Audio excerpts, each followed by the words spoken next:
Great is the thirst for happiness, and equally great is the lack of happiness. The majority of the poor long for riches, believing that their possession would bring them supreme and lasting happiness.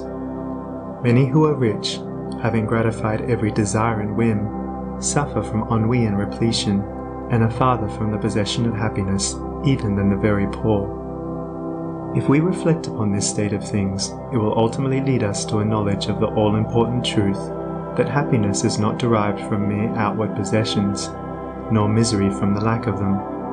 For if this was so, we should find the poor always miserable, and the rich always happy, whereas the reverse is frequently the case.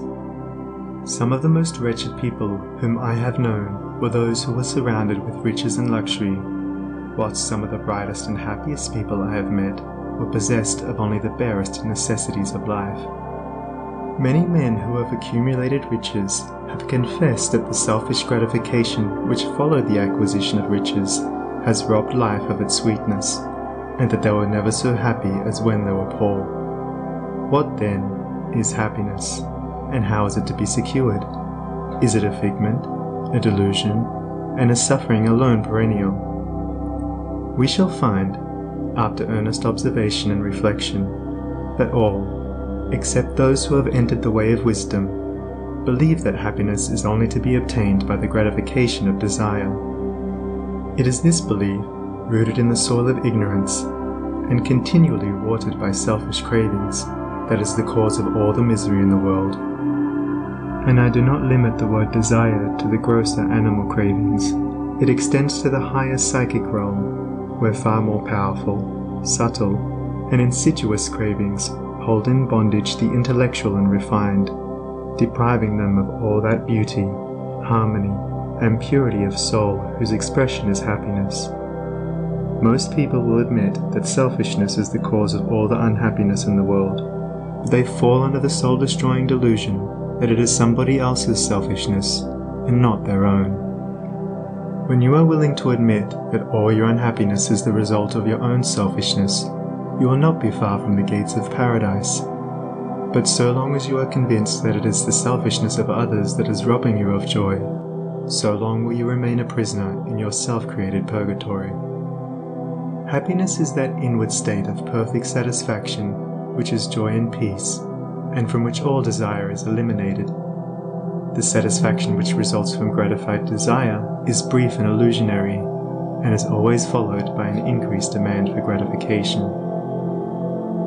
Desire is as insatiable as the ocean, and clamours louder and louder as its demands are attended to.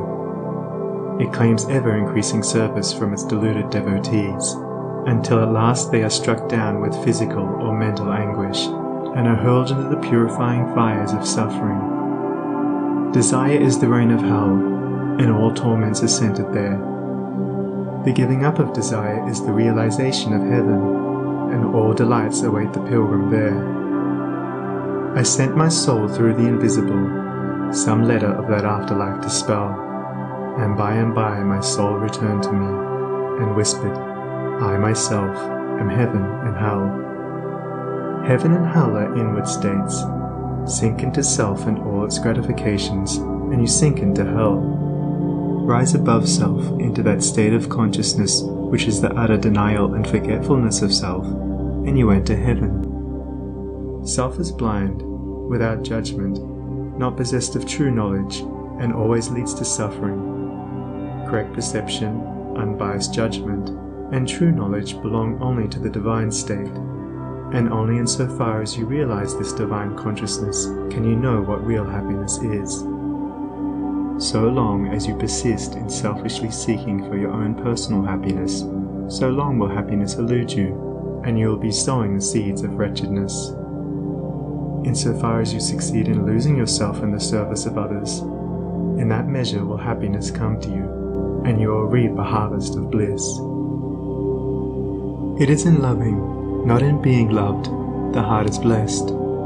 It is in giving, not in seeking gifts, we find our quest. Whatever be thy longing or thy need, that do thou give, so shall thy soul be fed, and thou indeed shalt truly live. cling to self and you cling to sorrow. Relinquish self and you enter into peace. To seek selfishly is not only to lose happiness, but even that which we believe to be the source of happiness. See how the glutton is continually looking about for a new delicacy wherewith to stimulate his deadened appetite, and how bloated, burdened, and diseased, scarcely any food at last is eaten with pleasure.